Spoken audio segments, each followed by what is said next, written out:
Klik tombol berikut untuk mendapatkan update ilmu yang insya Allah bermanfaat.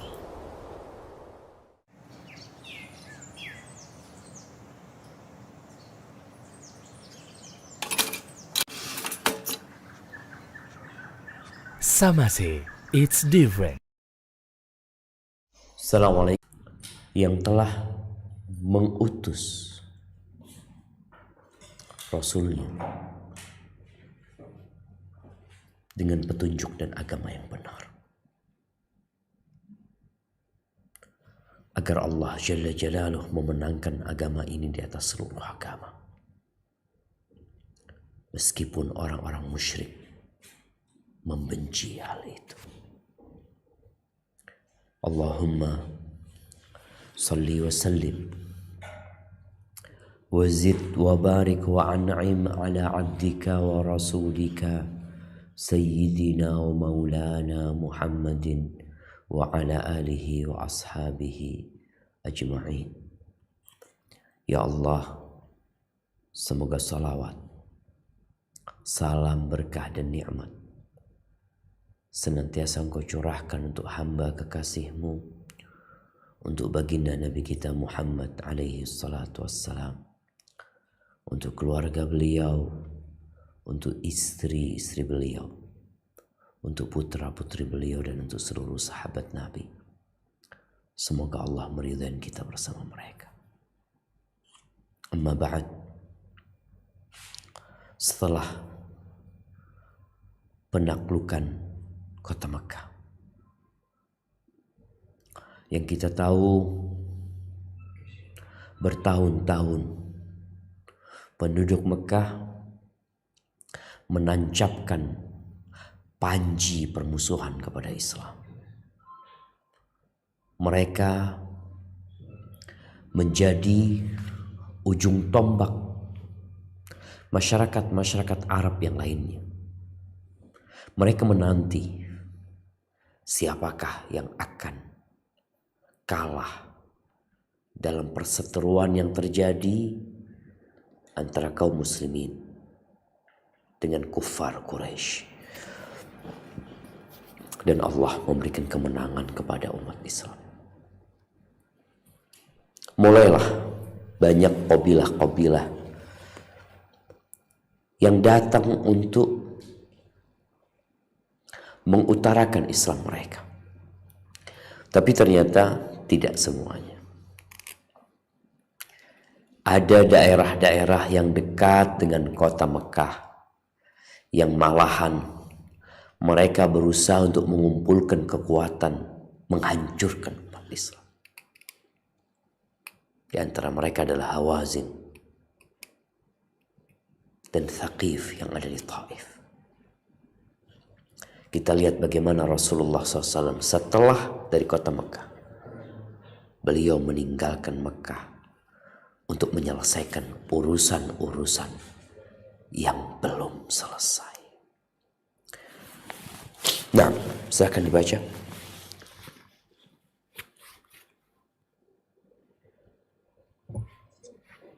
Bismillah, Fikih Sirah Nabawi, karya Prof. Dr. Zaid bin Abdul Karim Az-Zaid hafizahullahu ta'ala. Perang Hunain dan pengepungan Taif. Perang Hunain adalah kelanjutan dari Fathul Makkah sekaligus penuntasan Fathul Makkah itu sendiri. Rasulullah Shallallahu Alaihi Wasallam meninggalkan Makkah menuju Hunain tanggal 6 Syawal tahun 8 Hijriah. Setelah beliau mengetahui bahwa kabilah Thaqif dan Hawazin tengah bersiap-siap untuk memerangi Rasulullah Shallallahu Alaihi Wasallam. Barakallahu fiik. Nah, mahibati fillah. Di sini disebutkan bahwasanya perang Hunain adalah kelanjutan dan penyempurnaan untuk Fathu Makkah. Karena Thaqif dan Hawazin berada di tempat yang sangat berdekatan dengan Mekah. Mereka juga kabilah yang cukup besar, yang cukup kuat. Sehingga dengan mudah mereka untuk menyerang kaum muslimin di kota Mekah. Maka mau tidak mau hal ini perlu diselesaikan. Fathu Mekah terjadi pada bulan Ramadan. Sedangkan perang Hunain ini terjadi di bulan Syawal pada tahun yang sama. Artinya Nabi SAW selesai penaklukan kota Mekah, beliau nggak langsung pulang ke Madinah. Tapi beliau harus menuntaskan apa yang baru mereka mulai. Dan kejadian itu pada tanggal 6 Syawal ya. Tahun 8 Hijriah. Berarti 1435 tahun yang lalu kejadian ini. Kalau kita membaca buku Sirah Nabawiyah yang ditulis oleh ulama-ulama terdahulu atau ditulis oleh ulama-ulama kontemporer masa sekarang ini yang masih berpegang teguh dengan Hijriah, kita tidak akan pernah mendapatkan kalender Masehi. Walaupun ada sebagian penulis yang sudah menyerah sehingga terpaksa dia menambahkan kalender Masehi karena banyak orang yang sudah lupa dengan kalender Hijriah. Padahal seharusnya tetap tidak perlu mencantumkan kalender Masehi. Karena di situ ada unsur memaksa umat Islam untuk belajar kalender Hijriah mereka. Dan di sini disebutkan bahwasanya yang menyebabkan Nabi SAW bergerak ke Hawazin karena memang dua kabilah itu telah bersiap-siap untuk menyerang Rasul SAW. Karena Nabi SAW mengirim ya mata-mata orang-orang yang untuk melihat kondisi yang ada di sekitar. Barakallahu fiik. Nah, tafadhal. Beliau mengangkat Attab bin Asid sebagai pemimpin Mekah dan meminjam sebanyak 100 buah baju perang. Afwan, ini Attab bin Usaid. Usaid ya. Attab bin Usaid. Nah. Beliau mengangkat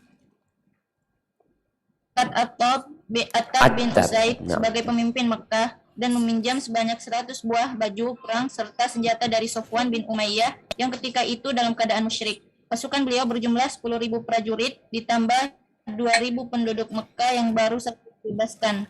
Barakallahu fikum. Nah, Mekah sudah menjadi negeri Islam sehingga nggak ada lagi hijrah setelah Mekah menjadi salah satu bagian dari negeri Islam.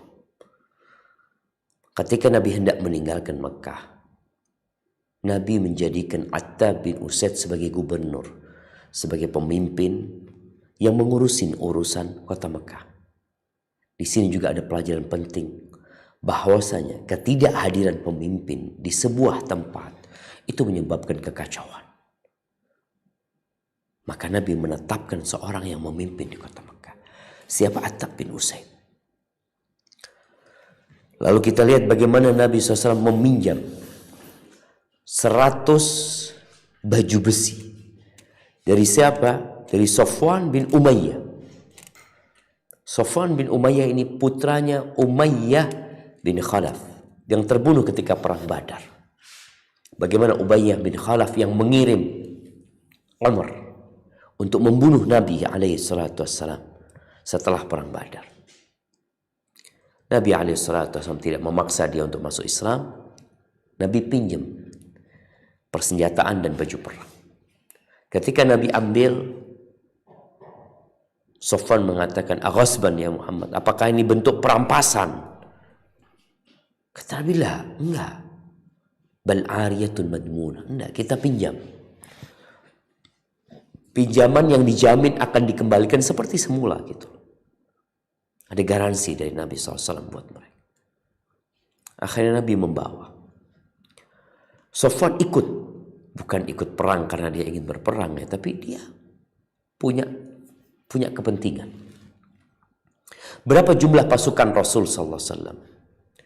Tetap seperti pasukan yang berangkat bersama dari kota Mekah. 10.000. Namun ada tambahan. Siapa tambahannya? Penduduk Mekah. Ada berapa? 2.000 orang. Mereka dibebaskan. Sejatinya mereka adalah masyarakat yang menjadi tawanan. Yang ketika menjadi tawanan mereka dapat diperbudak. Ini tawanan perang. Tapi Nabi SAW membebaskan mereka. 2.000 orang ikut dalam peperangan itu dari penduduk Mekah. Nah, silahkan dilanjutkan. Ketika Hawazin mendengar Rasulullah Shallallahu Alaihi Wasallam berhasil mendudukkan Mekah, mereka bersatu menyusun kekuatan di bawah pemimpin Malik bin Auf An-Nasri. Pasukan yang ikut bergabung di dalamnya kabilah Thaqif, Nasr, Jusham, Sa'ad bin Bakar, dan sebagian kecil dari Bani Hilal. Di antara tokoh dari kabilah Jusham adalah Duraid bin As-Sammah, orang tua yang sebenarnya tidak memiliki andil apa-apa. Hanya saja yang diharapkan darinya adalah ide yang cemerlang dan pengalamannya dalam perang. Barakallahu fikum. Kita lihat ternyata Hawazin nggak main-main. Mereka mengetahui kekuatan Rasul Sallallahu Alaihi Wasallam. Mereka juga memahami bahwasanya tidak mungkin mereka sendirian menghadapi Nabi SAW. Maka disinilah mengumpulkan kabilah-kabilah dari kaum musyrikin, dari Arab-Arab yang tinggal di padang pasir ya, untuk memerangi Nabi SAW. Siapa saja di sini disebutkan. Dari kabilah Thaqif yang ada di Taif, kabilah Nasr, kabilahnya Malik bin Auf, kabilah Jusham, Sa'ad bin Bakar. Kemudian bagaimana di sini ada Duraid bin Sammah yang juga diharapkan kehadirannya. Dia sudah tua, artinya dia nggak bisa perang.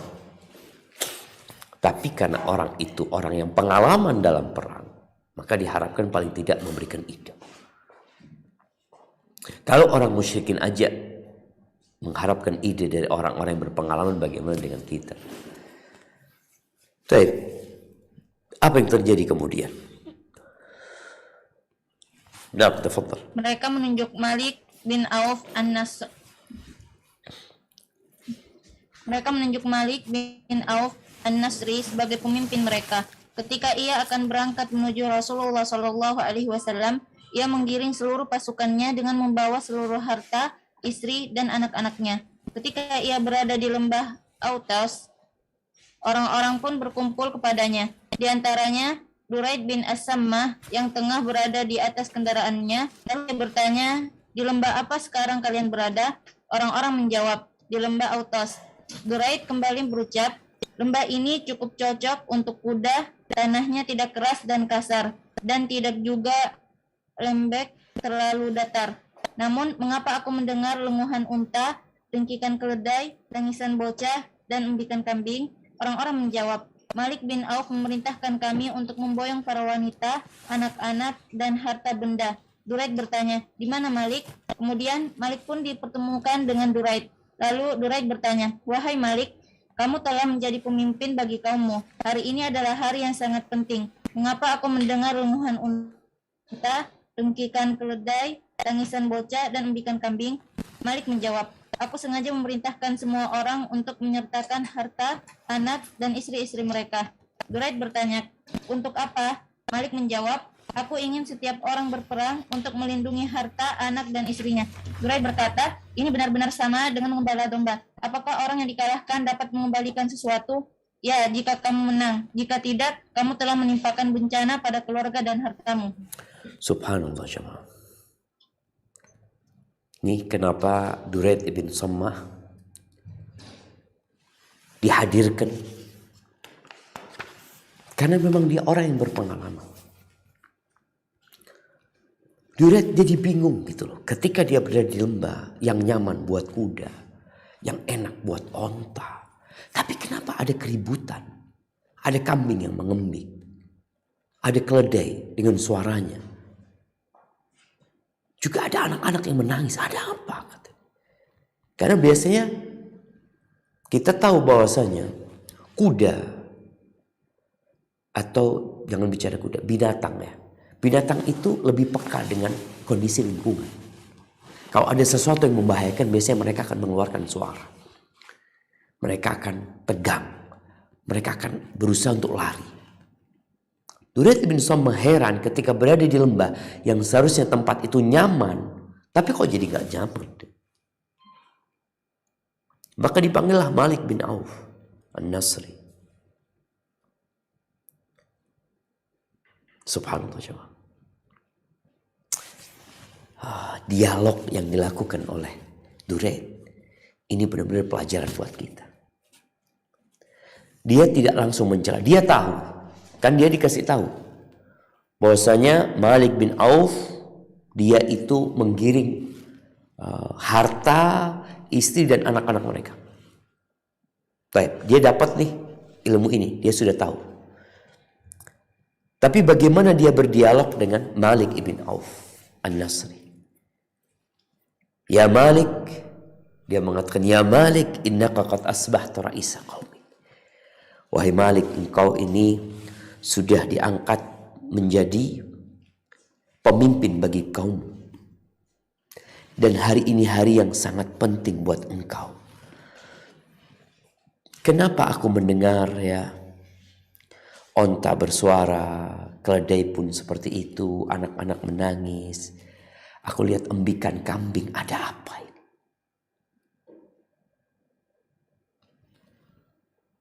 Maka kemudian Malik bin Auf mengemukakan alasan. Setelah disebutkan alasannya bahwa tujuan Malik adalah menjadikan keluarga, anak-anak dan harta ini motivator kuat bagi para pejuang agar mereka berperang sampai mati.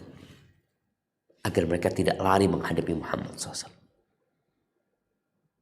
Ya, secara logika ya benar juga. Engkau mau kemana, mau kabur kemana engkau? Kalau engkau lari, keluargamu jadi tawanan perang. Hartamu habis, engkau mau lari kemana?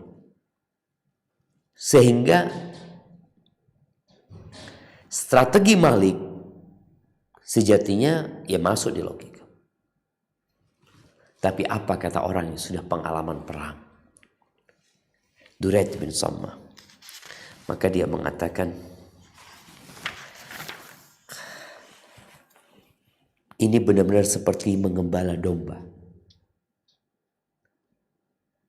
Apa domba itu nggak bisa melawan diri, gitu, nggak bisa membela diri. Berbeda sama onta.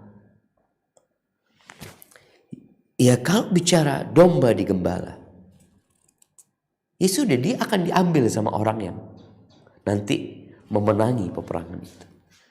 Maka dia menyebutkan kalau orang sudah kalah dia bisa apa gitu, bisa apa?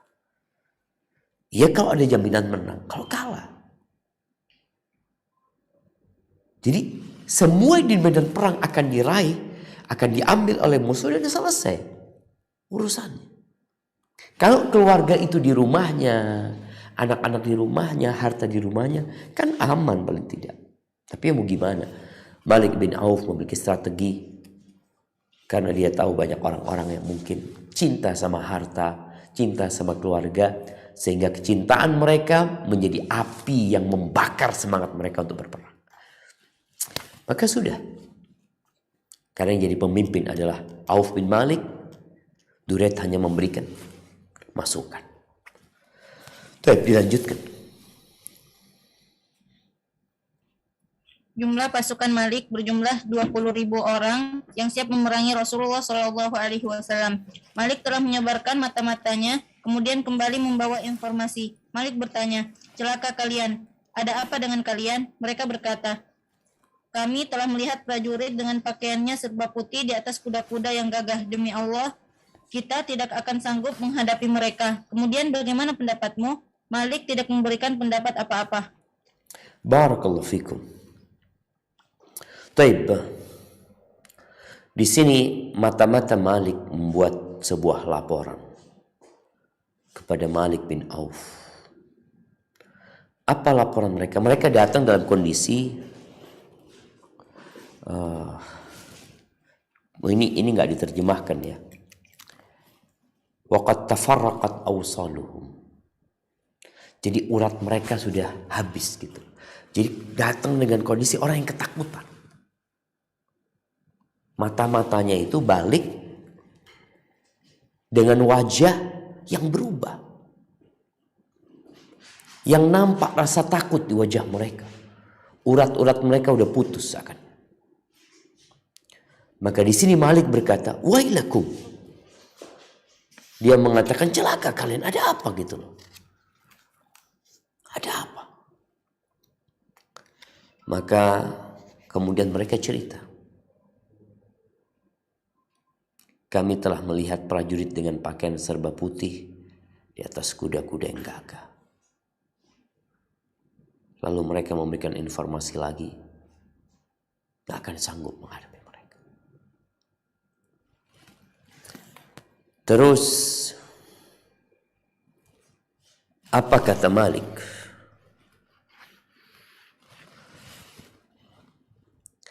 Mereka mengfawallahi ma tamasakna an asabana ma tara. Mereka mengatakan ini mungkin kurang tepat terjemahannya. Mereka mengatakan demi Allah kami nggak kuat gitu loh melihat mereka sehingga kami ditimpa ketakutan yang engkau lihat.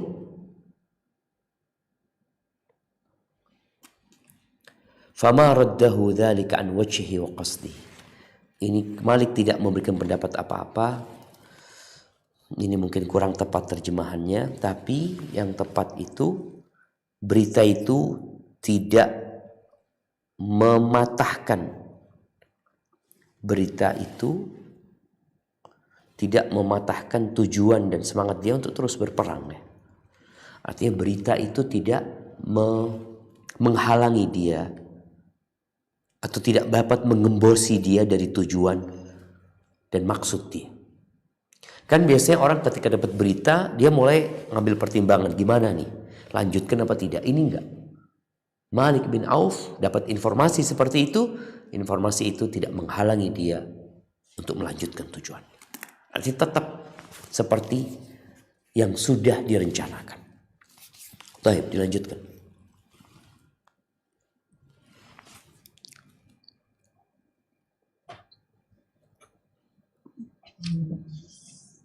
Rasulullah Shallallahu Alaihi Wasallam juga mengirim seseorang yang dapat memberikan informasi. Orang yang diberi tugas pun melakukan penyusupan dan mendapati bahwa mereka telah membangun kekuatan untuk memerangi Rasulullah Shallallahu Alaihi Wasallam. Ia juga menyampaikan apa yang telah dilihatnya. Rasulullah Shallallahu Alaihi Wasallam tersenyum seraya berkata, Insya Allah besok akan menjadi ghanimah bagi kaum muslimin. Barakallahu fikum. Ahibati fillah. Al-harbu khud'ah. Perang itu strategi siasat. Maka bagaimana Nabi SAW mengirimkan seorang mata-mata juga untuk mengetahui gimana kondisi musuh. Tujuannya untuk mengetahui sisi kekuatan mereka dan kelemahan mereka. Sehingga itu menjadi informasi penting dalam menghadapi mereka.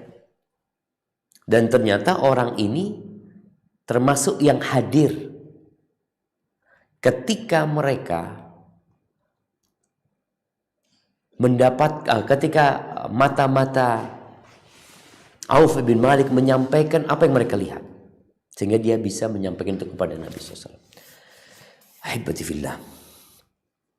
Ingat ketika perang Ahzab. Ketika Nabi SAW mengirim beberapa sahabat untuk mengetahui kondisi Yahudi Bani Quraidah.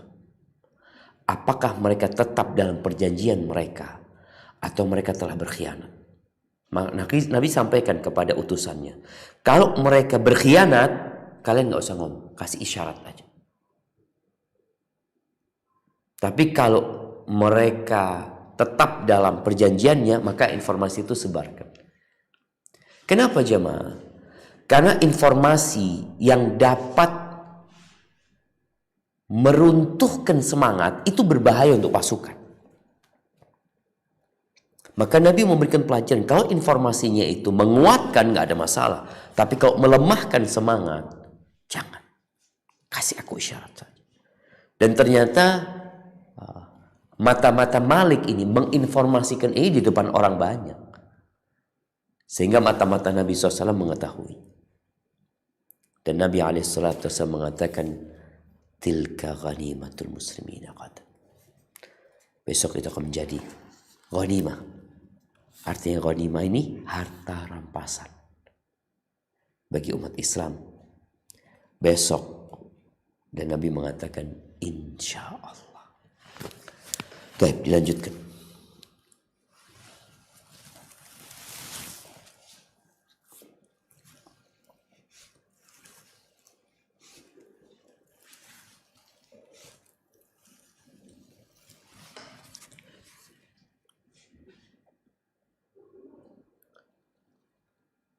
نعم تفضلي.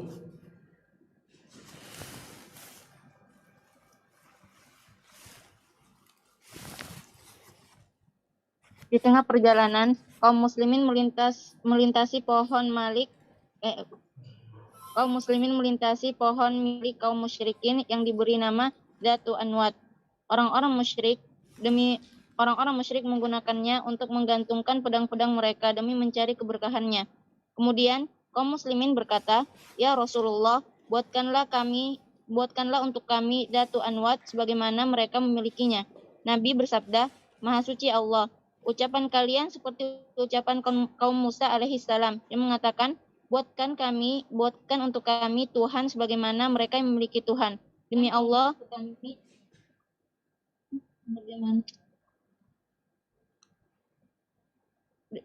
kalian akan mengikuti tradisi orang-orang sebelum kalian." Barakallahu fikum. Ahibati fillah.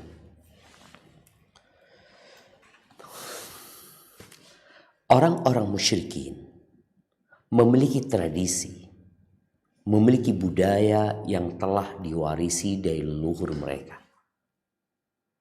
Budaya ini adalah hasil dari pikiran yang kemudian dilakukan lalu diwarisi dari generasi ke generasi menjadi budaya. Itu sumber dari budaya. Ternyata dari budaya mereka itu orang musyrikin itu memiliki pohon keramat. Pohon keramat. Jadi kita lihat sebagian umat Islam itu, bukan sebagian umat Islam ya, afwan. Orang-orang musyrikin sebelum Islam, mereka itu biasa mungkin memandikan pedang mereka, memandikan tombak mereka, lalu menggantungkannya di tempat yang keramat dengan harapan dapat berkah. Itu tradisi dan budaya orang-orang musyrikin. Mencari berkah kepada selain Allah Azza wa Jalla. Dzatu Anwat itu nama pohon yang dinamakan oleh orang musyrikin tempat mereka yang menggantungkan senjata-senjata mereka. Karena ada 2000 orang yang baru masuk Islam. Ketika melihat hal itu, ini sekarang kita mau perang nih. Yang mau tidak mau, mereka perlu senjata yang ampuh untuk mengalahkan musuh. Maka caranya orang-orang musyrikin dahulu adalah dengan cara tadi. Menggantungkan pedang-pedang mereka supaya jadi kuat, ya, jadi kokoh. Kalau ada tradisi umat Islam di masa sekarang, budaya yang masih seperti itu, tolong diperbaiki. Kenapa? Nabi SAW tidak membiarkan atau tidak menuruti keinginan para sahabat. Mereka mengatakan, ij'al lana dzata anwat. Jadikan buat kami pohon dzatu anwat seperti pohon mereka. Orang musyrikin punya, kita punya pohon Islami gitu. Pohon keramat yang Islami. Ada pohon keramat punya orang musyrik. Ini orang minta pohon keramat buat umat Islam. Sama-sama pohon keramat. Cuma bedanya yang ini Islami, yang itu nggak Islami. Maka Nabi marah. Nabi mengingkari hal itu. Kalian ini sama. Kalian minta Tuhan sebenarnya. Sebagaimana dikatakan oleh kaumnya Nabi Musa ketika menyeberangi lautan, kemudian sampai ke daratan, lalu melihat di situ ada berhala-berhala milik orang-orang musyrikin. Kaumnya Nabi Musa mengatakan, ij'al lana ilahan kama lahum aliyah. Bikinkan buat kami Tuhan-Tuhan yang disembah seperti berhala itu, seperti yang dimiliki oleh mereka. Ini sama aja memohon kepada selain Allah Azza wa Jalla. Ingat ahibati fillah, semua tradisi, semua budaya yang bertentangan dengan syariat, maka bukan dilestarikan, tapi diperangi. Tapi semua budaya dan tradisi yang baik, yang tidak bertentangan dengan agama, maka silahkan dilestarikan. Karena ingat, akal manusia itu terbatas. Boleh jadi dia memandang sesuatu baik, tapi menurut agama buruk. Yang menjadi standar kebaikan adalah wahyu yang Allah turunkan. Maka Nabi tidak membuatkan bagi mereka pohon datu anwat. Taib. Tapi memang kita akan mengikuti tradisi orang-orang terdahulu. Itu kata Nabi SAW. Ini sebuah informasi penting buat kita untuk berhati-hati. Akan ada dari umat Islam yang mengekor, menjadikan orang-orang sebelum Islam sebagai panutan mereka. Diikutin tradisi dan budaya mereka. Yang itu akan potensi merusak keimanan mereka. Dan beberapa hari yang lalu umat Islam mengetahui ada hari Valentine yang sebagian umat Islam mengikutinya. Karena menurut logika, apa sih salahnya? Menurut akal, apa sih buruknya? Ahibati fillah, Allah turunkan Al-Quran, gak kita baca, gak kita fahami, gak kita amalkan. Melahirkan pemikiran-pemikiran yang menyimpang dari Al-Quran tanpa sadar. Barakallahu fiik. Nah, dilanjutkan. Salah satu dari pasukan muslim berkata, ketika ia melihat bahwa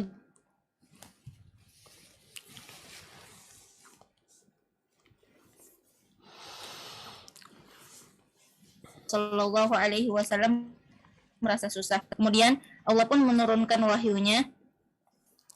A'udzu billahi minasyaitonir rajim. Laqad nasarakumullahu fi mawatin katsiratin wa yawma Hunainin idz a'jabatkum kathratukum falam tughni 'ankum syai'an wa dhaqat 'alaikumul ardu bima rahubat thumma wallaytum mudbirin. ثم أنزل الله سكينته على رسوله وعلى المؤمنين وأنزل جنودا لم تروها وعذب الذين كفروا وذلك جزاء الكافرين. Sungguh Allah telah menolong kamu kaum mukminin di banyak medan perang, dan ingatlah perang Hunain ketika jumlahmu yang besar itu membanggakan kamu, tetapi jumlah yang banyak itu sama sekali tidak berguna bagimu, dan bumi yang luas itu terasa sempit bagimu. Kemudian kamu berbalik ke belakang dan lari tunggang langgang. Kemudian Allah menurunkan ketenangan kepada Rasulnya dan kepada orang-orang yang beriman, dan Dia menurunkan bala tentara, yaitu para malaikat yang tidak terlihat olehmu, dan Dia melimpahkan azab kepada orang-orang kafir. Itulah balasan bagi orang-orang yang kafir. Quran surat At-Taubah ayat 25-26. Barakallahu fiik. Ahibati fillah. Terkadang kita menganggap remeh kesalahan satu orang di dalam masyarakat. Tapi yang jadi masalah, kesalahan itu dapat berdampak kepada seluruh masyarakat. Maka kita diperintahkan untuk amar ma'ruf nahi munkar. Ketika ada omongan bahwa kita nggak akan dikalahkan karena jumlah kita sedikit, kita banyak jumlahnya. Ucapan ini muncul dari orang-orang yang lemah imannya. Mereka lupa bahwa semua kemenangan umat Islam itu karena Allah yang memberikan pertolongan, bukan karena jumlah yang banyak, Bukan karena persenjataan yang lengkap, bukan karena strategi yang matang, bukan. Tapi Allah yang menolong. Maka setelah peperangan, Allah turunkan ayat ini, mengingatkan mereka tentang kejadian itu, supaya tidak terulang kembali. Dan terbukti gara-gara omongan itu, Allah menunjukkan kepada mereka bahwa jumlah yang banyak tidak berguna. Allah sebutkan id a'jabatkum kathratukum, ketika kalian takjub dengan jumlah kalian. Jumlah. Falam tughni ankum syai'a, enggak ada gunanya buat kalian. Ini pelajaran buat umat Islam. Ketika berbincang tentang jumlah yang banyak di Indonesia, mayoritas muslim. Tatkala kita berbangga, takjub dengan kita sendiri, usaha kita, perjuangan kita, lupa bahwa saya kemenangan itu dari Allah Azza wa Jalla. Allah sebutkan, laqad nasarakumullah fi mawatin katsira. Allah benar-benar telah menolong kalian di banyak medan perang. Dan hari Hunain juga. Itu juga Allah yang nolong, bukan jumlah kalian. Maka ahibati fillah, seorang muslim, kalau sama Allah diserahkan kepada diri mereka sendiri, habis kita jalan. Maka di antara doa yang diajarkan Nabi SAW adalah, Ya Hayyu Ya Qayyum birahmatika astaghith, aslih li sya'ni kullahu, wa la takilni ila nafsi tarfat ain. Jangan serahkan aku kepada diriku sendiri sekejap mata pun. Kita kalau diserahkan kepada diri kita sendiri, habis jemaah. Kita itu makhluk yang lemah. Tapi Allah ingin mengingatkan, ini jadi pelajaran. Kekalahan di perang Uhud itu karena mereka tidak taat kepada Nabi SAW. Udah dikasih tahu jangan turun dari bukit, menang atau kalah. Mereka berijtihad. Loh Ustaz, ijtihad kan boleh. Kalau benar dapat 2 pahala, kalau salah dapat 1 pahala. Tapi nggak boleh ijtihad ketika ada perintah, ada nas yang mengatakan jangan turun, lalu ijtihad turun. Maka akhirnya berdampak kepada kekalahan umat Islam. Ketika perang Hunain bukan karena mereka tidak taat, tapi karena mereka ujub. Itu pun Allah berikan kekalahan.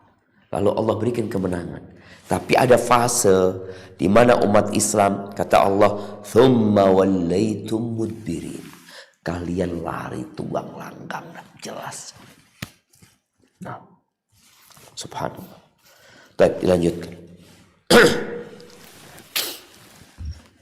Malik telah mendahului Rasulullah Shallallahu Alaihi Wasallam dan pasukannya sampai di Hunain. Mereka pun mempersiapkan diri mereka dengan menempati dan bersembunyi di berbagai celah lembah tersebut. Ketika Rasulullah Shallallahu Alaihi Wasallam dan sahabatnya tiba di lembah Hunain menjelang subuh, tiba-tiba para kabilah yang bergabung dalam pasukan Malik menyerang secara tiba-tiba dari tempat-tempat persembunyian mereka dengan menghujamkan anak panah, sehingga menyebabkan pasukan kaum muslimin kacau balau dan melemah akibat serangan mendadak tersebut. Bahkan mereka lari tunggang langgang ketakutan. Sedangkan Rasulullah Shallallahu Alaihi Wasallam dan beberapa sahabat, diantaranya Abbas bin Abdul Muthalib dan Abu Sufyan bin Harith, tetap pada posisinya. Lalu Nabi bersabda, "Aku adalah Nabi yang tidak berdusta. Aku adalah putra Abdul Muthalib."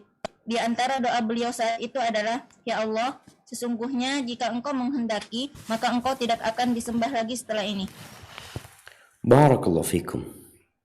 Tunggu jamaah, anak hendak mengirimkan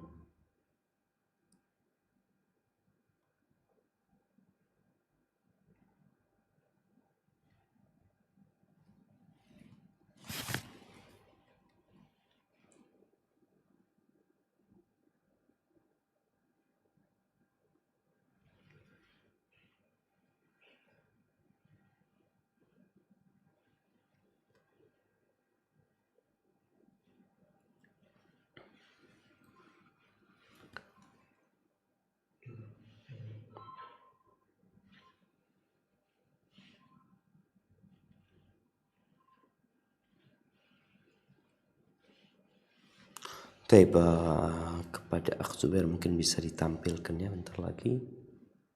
Bismillahirrahmanirrahim.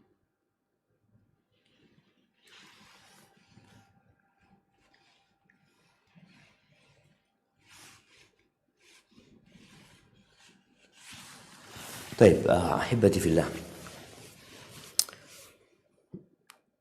Ana kirimkan ke Telegram Zubair. Ya. Kita lihat bagaimana ternyata kaum musyrikin dari Hawazin, mereka terlebih dahulu sampai ke lembah yang hendak dilewatin sama Rasul SAW. Dan para sahabat Nabi sampai ke sana sebelum subuh. Mereka nggak tahu. Dianggap sama mereka ini masih dalam perjalanan, belum akan bertemu dengan musuh. Tahu-tahu mereka lagi berjalan, artinya tidak dalam kondisi siap untuk berperang. Dihujami anak panah, tombak dari tempat persembunyiannya. Lembah itu kan di bawah daerahnya. Mereka ini ada di lereng-lereng bukit jemaah. Kita lihat ya, ada Wadi Hunain yang berwarna coklat. Itu dari Mekah. Yang berwarna coklat di tengah ya di situ ya. Kejadiannya di situ. Itu dari Mekah, yang hijau itu umat Islam, yang merah itu kaum musyrikin. Taib. Itu Wadi Hunain. Taib, kita lanjutkan dahulu bagaimana ketika dihujami dengan panah. Ini yang berkaitan dengan ayat yang tadi kita baca. Umat Islam, pasukan umat Islam kacau balau. Mereka lari, padahal jumlah mereka 12.000. Tidak pernah terkumpul jumlah pasukan pada saat itu yang lebih besar dari pasukan Nabi SAW ketika perang Hunain.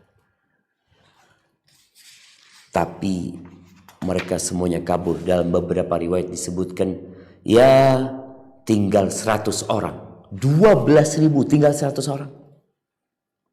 Kemana yang 11.900? Nggak ada mereka. Lari mereka. Di situ Nabi SAW kemudian mengangkat suaranya untuk menguatkan para sahabat dan meruntuhkan semangat kaum musyrikin. Oke, kalau ada yang kabur, tapi Nabi SAW mengatakan, Anan nabiyyu la kadhib, Ana ibnu Abdul Muttalib. Beliau malah menunjukkan, ini loh, ada Nabi di sini.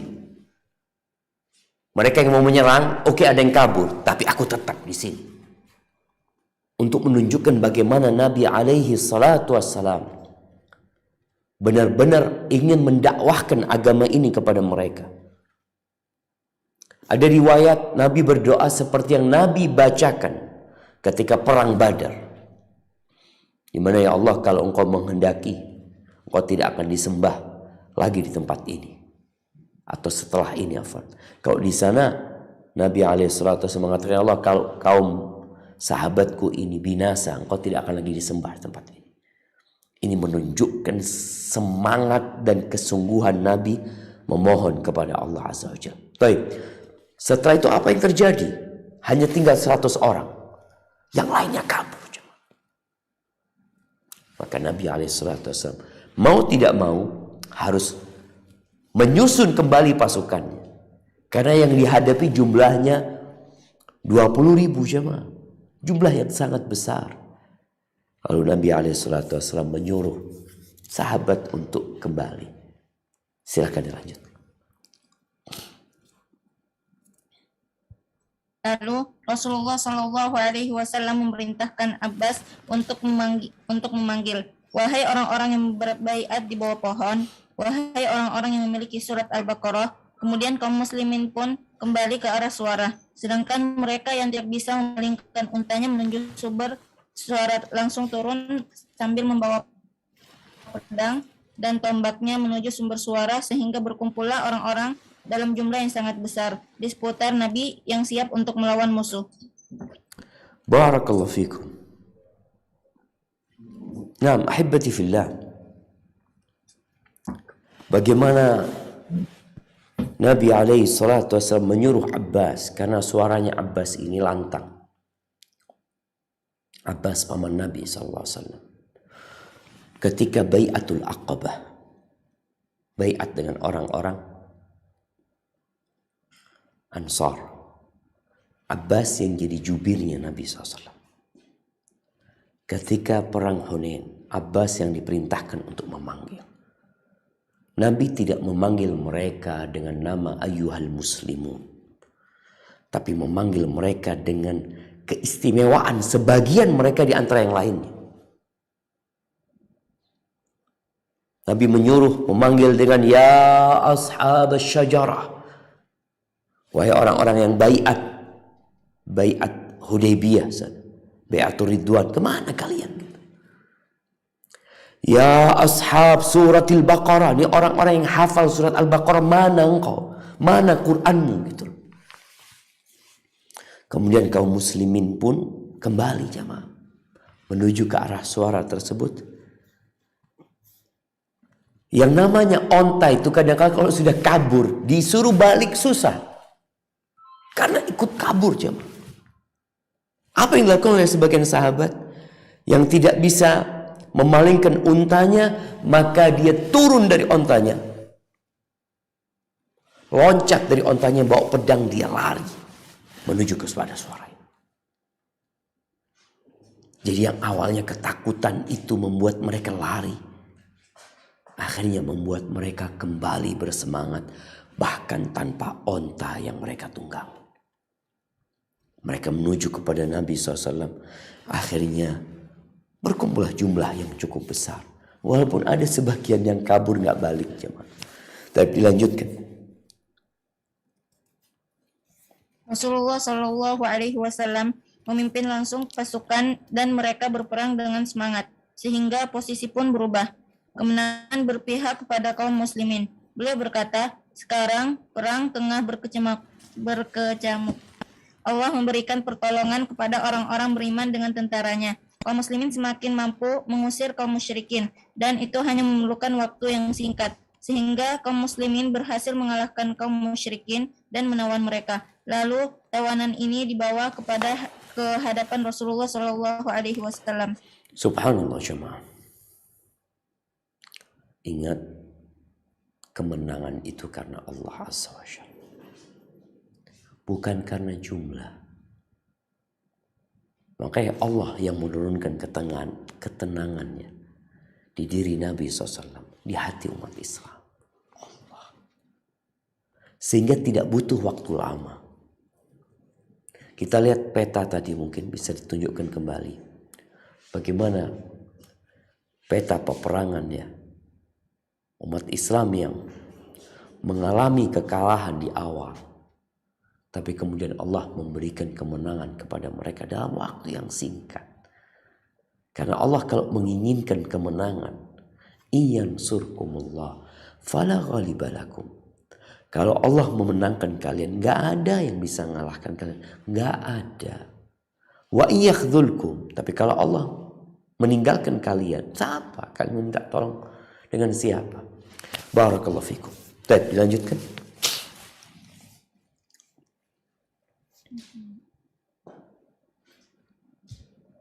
Ketika kaum muslimin mengalami kekalahan di awal pertempuran, sebagian orang-orang Arab Badui yang belum masuk Islam dan yang baru masuk Islam berkata dengan nada mencela dan melecehkan. Kilda bin Harith, saudara seibu Sofwan bin Umayyah berkata, tidakkah ada panglima yang memiliki kekuatan sihir pada hari ini? Sofwan berkata kepadanya yang ketika itu masih dalam keadaan musyrik, diam kamu, semoga Allah mengunci mulutmu. Demi Allah, aku lebih menyukai dipimpin oleh orang Quraisy daripada dipimpin oleh orang dari kabilah Hawazin. Barakallahu fikum. Ucapan tidakkan ada panglima yang memiliki kekuatan sihir pada hari ini. Terjemahan ini kurang tepat jemaah ya. Tapi Kildah mengatakan ala batala sihrul yaum. Kata dia, sihirnya habis hari ini. Sihirnya batal hari ini. Karena dia beranggapan Nabi itu penyihir masih. Ketika melihat kekalahan umat Islam, maka dia mengatakan ala batala sihr yaum. Sihirnya nggak berguna hari ini. Akhirnya sihirnya mandul seakan-akan seperti itu. Jadi bukan tidak akan ada panglima yang memiliki kekuatan sihir pada hari ini diganti karena bahasa Arabnya ala batala sihrul yaum. Sihirnya hari ini nggak mempan lagi. Karena dia belum beriman. Tapi Safwan bin Umayyah yang masih musyrik, apa kata dia? Dia mengatakan uskud, diam engkau, kata dia. Semoga Allah mengunci mulutmu. Demi Allah, kata dia, aku lebih menyukai dipimpin oleh orang Quraisy daripada dipimpin oleh orang dari kabilah Hawazin. Karena kalau yang menang Hawazin, Quraisy akan tunduk dengan Hawazin. Padahal selama ini Quraisy adalah pemimpin bangsa-bangsa Arab yang lainnya. Maka Safwan secara naluri nggak mau gitu dipimpin oleh kaum Hawazin. Lebih baik aku dipimpin oleh Nabi Muhammad SAW yang notabene orang Quraisy. Baik, dilanjutkan.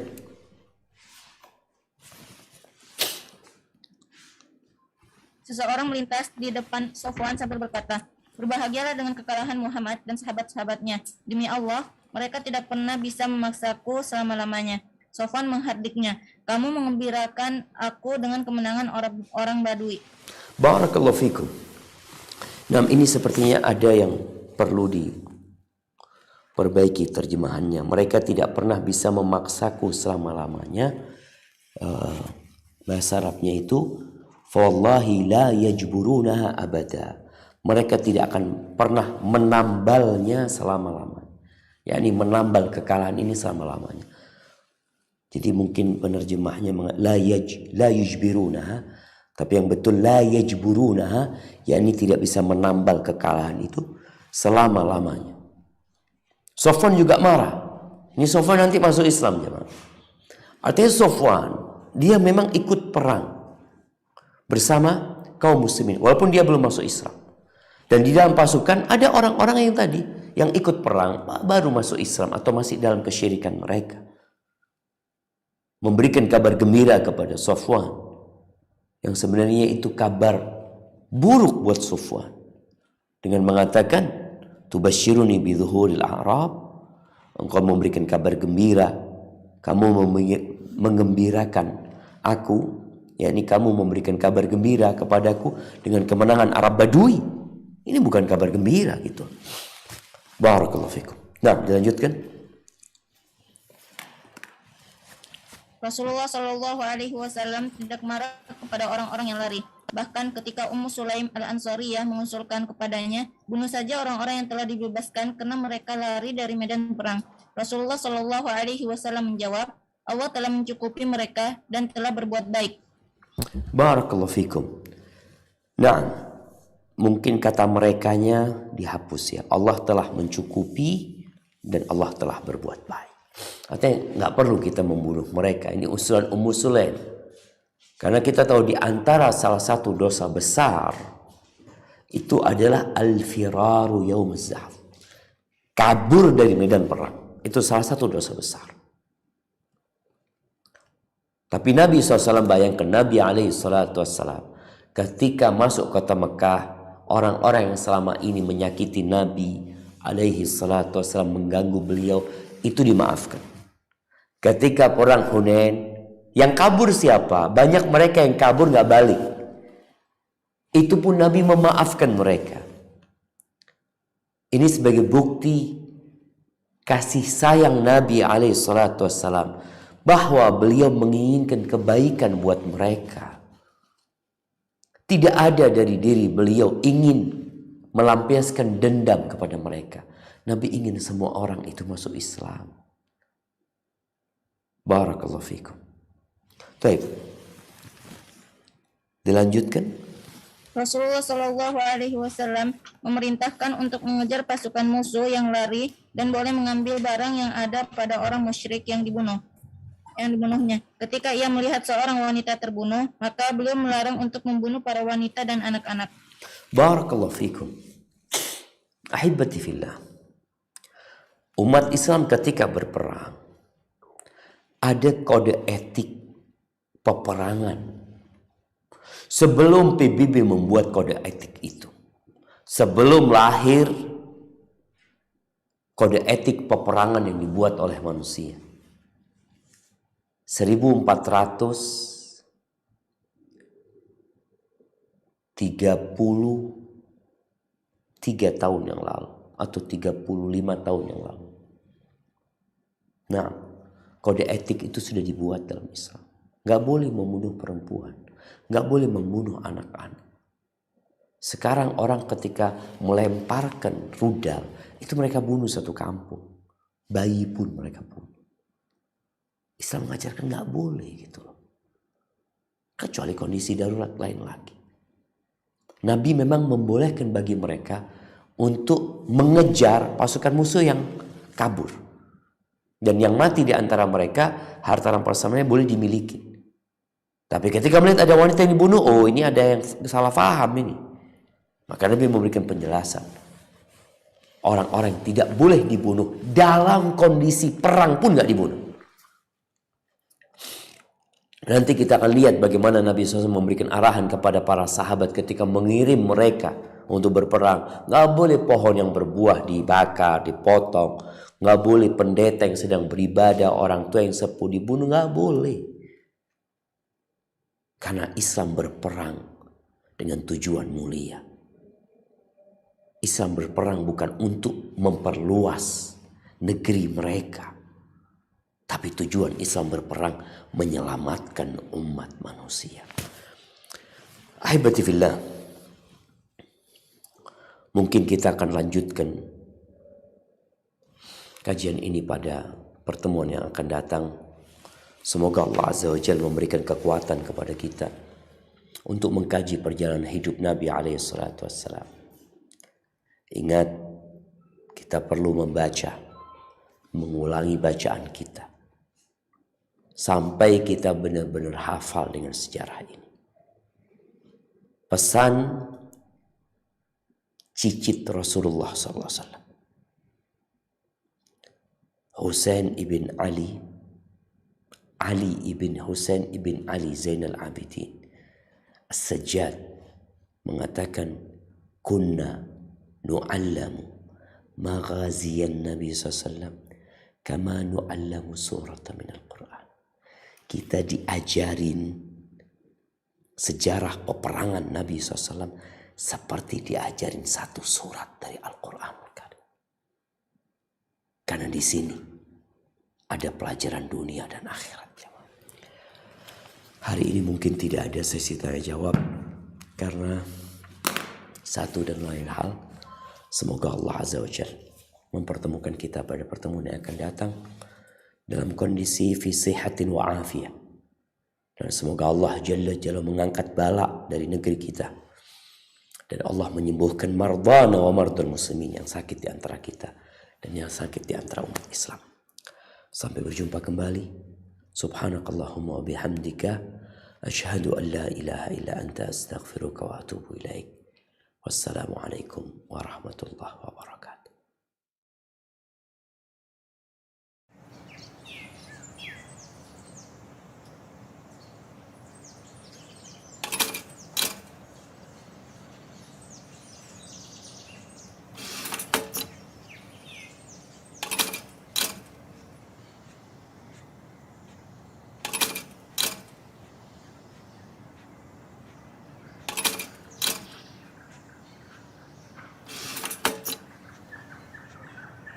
Samase, it's different.